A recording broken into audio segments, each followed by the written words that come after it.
Future of Bangladesh, Governance and Democracy, বিশাল canvas, এবং যার জন্যে গত 100 বছরের বেশি ধরে বোধহয় আমরা এই লড়াই লড়ছি, সংগ্রাম করছি, অসংখ্য প্রাণ দিয়েছি। কিছুদিন আগেই আমাদের প্রায় কয়েক হাজার তরুণ তাজা প্রাণ চলে গেছে। এই বিষয় নিয়ে কথা বলা আমার জন্য নিঃসন্দেহে অত্যন্ত, আমি বলবো যে সম্মানের, কারণ এই লড়াইয়ে যারা চলে গেছেন তাদের প্রতি আমি শ্রদ্ধা জানিয়ে বলতে চাই যে বাংলাদেশ সত্যিকার অর্থেই একটি সুন্দর, একটি সমৃদ্ধ, একটি শান্তিপূর্ণ, সুখী বাংলাদেশের স্বপ্ন দেখছে তার সৃষ্টির পর থেকেই। আমি দার্শনিক কোনো বক্তব্য রাখবো না, একেবারে মেঠো কথায়, মেঠো ভাষায় মানুষের যেটা প্রয়োজন, এখন যে বিষয়গুলো নিয়ে মানুষ অত্যন্ত চিন্তিত কথা বলছে, সেই বিষয়টা নিয়েই কথা বলতে চাই। আপনারা নিশ্চয়ই, আমার একটা বদনাম আছে আর কি বলা যায়, যে আমি রবি ঠাকুরের একটু ভক্ত বেশি, প্রায় রবি ঠাকুরের রেফারেন্স দিয়ে কথা বলে ফেলি। রবি ঠাকুরের একটি কবিতা আছে যেটা প্রায় আমি বলি, কারণ এটা আমার সবচেয়ে ভালো মনে হয়। এটা আমার কাছে খুব অত্যন্ত আকর্ষণীয় মনে হয়। কবিতাটি হচ্ছে, দুঃসময় যদিও সন্ধ্যা আসিছে মন্দ মন্থরে, সব সঙ্গীতে গেছে ইঙ্গিতে থামিয়া, তবু বিহঙ্গ ওরে বিহঙ্গ মোর, এখনই অন্ধ বন্ধ করুণা পাঠা। আসলে আমার চারদিকে তাকিয়ে আপনাদের, বিশেষ করে টেলিভিশনের টক শো, বিদ্যান মানুষদের কথা, আপনার রাজনীতি, বক্তৃতা, সবকিছু শুনে সবাই কেমন যেন একটু হতাশ হয়ে পড়ছেন। বলছি যে এত যে রক্তপাত হলো, এত যে রক্ত ঝরলো, এত যে মায়ের বুক খালি হলো, তার পরিণতি কি হবে শেষ পর্যন্ত? আমি বিশ্বাস করি, দৃঢ়ভাবে বিশ্বাস করি যে ভালো হবে, এবং খুব ভালো হবে। কারণ আমরা বাংলাদেশের মানুষেরা চিরকাল ভালোর জন্য সংগ্রাম করেছি, লড়াই করেছি এবং জয়ী হয়েছি। বিশেষ করে আমাদের তরুণেরা, আমাদের ছেলেরা, আজকে বাংলাদেশের যা কিছু ভালো অর্জন সব তাদের জন্য। আপনারা দেখুন, সেই প্রথম থেকে, যদিও আমি পুনরাবৃত্তি করতে চাই না, 52 ভাষা আন্দোলন থেকে শুরু করে একেবারে এই শেষ 24 জুলাই আগস্টের আন্দোলন পর্যন্ত, প্রতিটিতেই কিন্তু সামনে ভ্যানগার্ডের যে ভূমিকাটা পালন করেছেন আমাদের ছেলেরা, সেখানেই আমাদের শক্তি। আর শক্তি আমাদের সেই মানুষগুলো, যে মানুষগুলোর কথা কিছুক্ষণ আগে রাশেদ তিতুমির বলে গেছেন, যেটা আজকাল আর কেউ আলোচনা করে না অনেকেই, ওয়েলফেয়ার ইকোনমিক্সের কথা, যাদের জন্য কথা বলা দরকার, সে আমাদের খেটে খাওয়া মানুষগুলো, কৃষক, শ্রমিক, মেহনতি মানুষ। বৈষম্য তো তাদের কাছে, পুরো বৈষম্যটা তো সেইখানে। সেই কথাগুলো কিন্তু আমরা অনেকেই বলছি না। তো আজকে এই মানুষগুলো কিন্তু দেখুন, একেবারে হেসে হাসি মুখে সে কাজগুলো করে যাচ্ছে, তাদের বাংলাদেশকে তারা টেনে তুলে ধরছে। আমি কিছুদিন কাজ করার সুযোগ হয়েছিল আমার, যখন আমাদের বেগম খালেদা জিয়া প্রধানমন্ত্রী ছিলেন, তো কৃষি মন্ত্রণালয়ে কিছুদিন কাজ করার সুযোগ হয়েছিল। তখন মাঠে ঘাটে ঘোরার অনেক বেশি সুযোগ সৃষ্টি হয়েছিল। আমি দেখতাম যে আমাদের কৃষকেরা কাজ করছে, আর তার পাশে ব্লক সুপারভাইজার নামে একদল সরকারি কর্মকর্তা আছেন, যারা কৃষকদের সঙ্গে তাদেরকে সাহায্য করে কৃষি উন্নয়নের জন্য। বিভিন্ন নতুন নতুন যে আপনার যে ইগুলো আসে, টেকনোলজিগুলো আসে, সেটাকে কিভাবে ডিসেমিনেট করা যায় মাঠের মধ্যে, সেটার জন্য। আমার কাছে মনে হয়েছে যে বাংলাদেশের সবচেয়ে দেশপ্রেমিক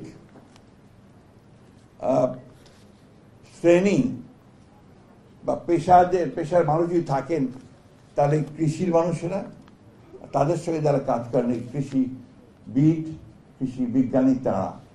কারণ এখন পর্যন্ত সবচেয়ে বেশি, আপনি যদি বলেন যে কোথায় সাকসেসটা বেশি বাংলাদেশে, আমরা যখন 1971 সালে যুদ্ধ করি স্বাধীনতার জন্যে, তখন আমাদের লোক সংখ্যা ছিল 7.5 কোটি।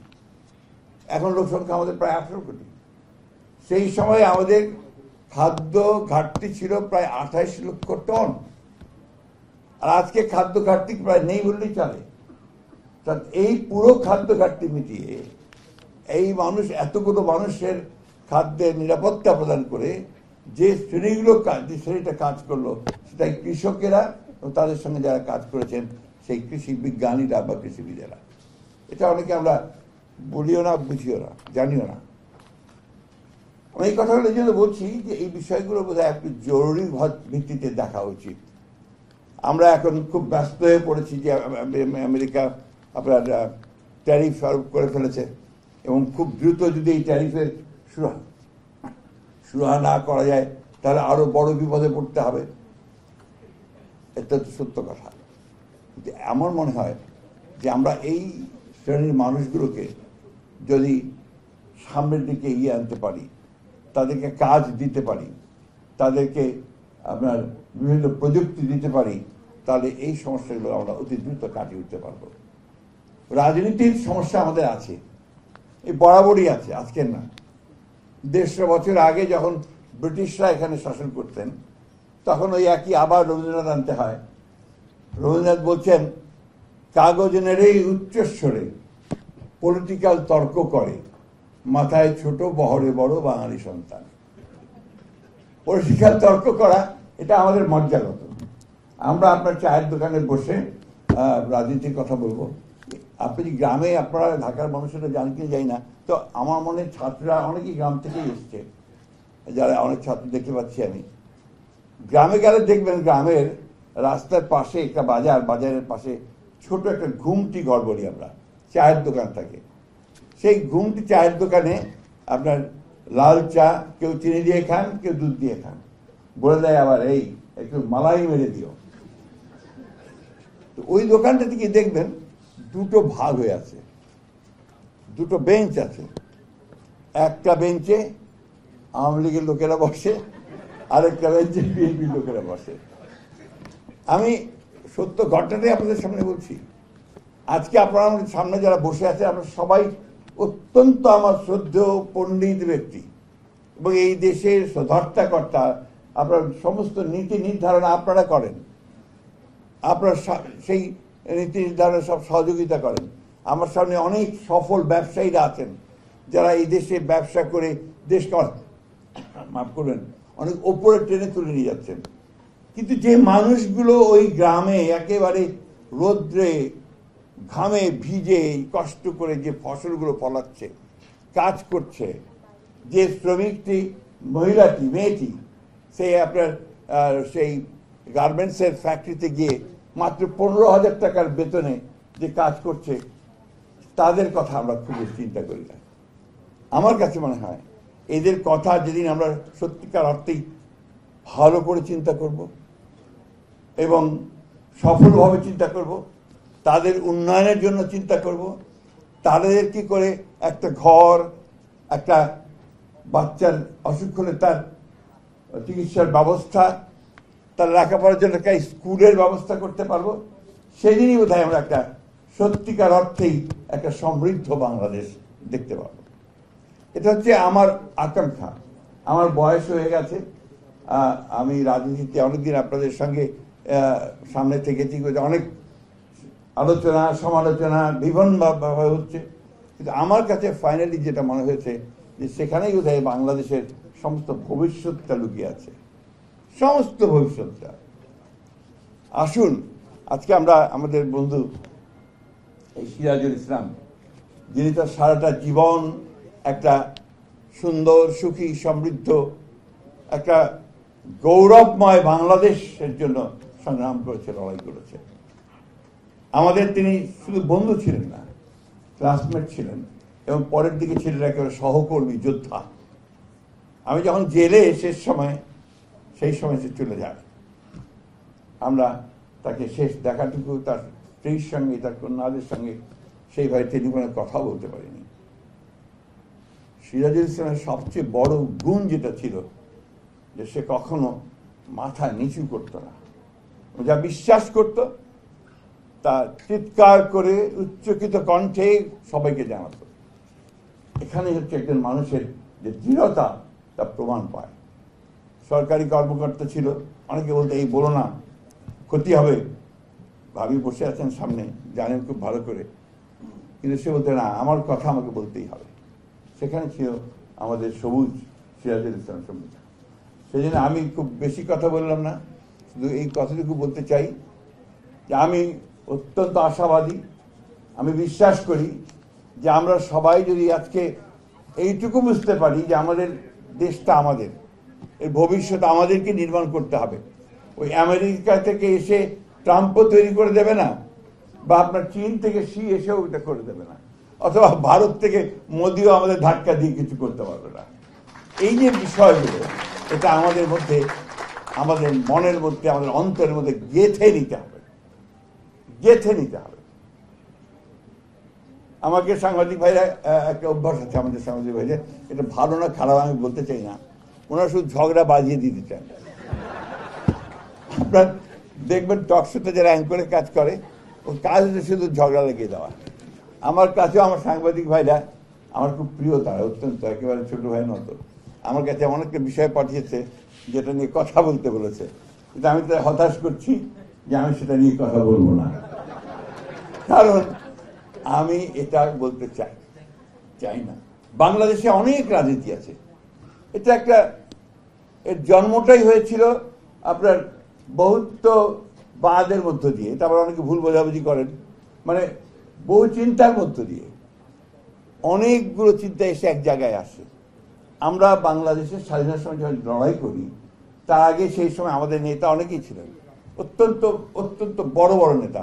মৌলানা আব্দুল হামিদ খান ভাসানী, হয়েছেন শহীদ সরওয়ার্দী, শেখ মুজিবুর রহমান, আমাদের মাহবুবুল্লাহ শাহ আসেননি আজকে এখানে বোধ হয়, তিনিও তখন বিরাট নেতা ছিলেন।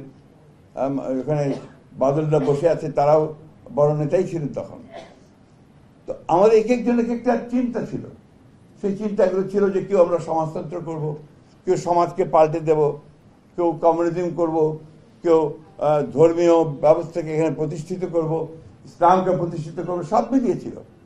তারপরে যুদ্ধ শুরু হয়েছে, তখন আমরা সবাই এক হয়েছি, এক হয়ে সে লড়াইটা লড়েছি। আজকে 24 বছর একই ঘটনা ঘটেছে, বিভিন্ন চিন্তা ভাবনা নিয়ে আমরা এসেছি।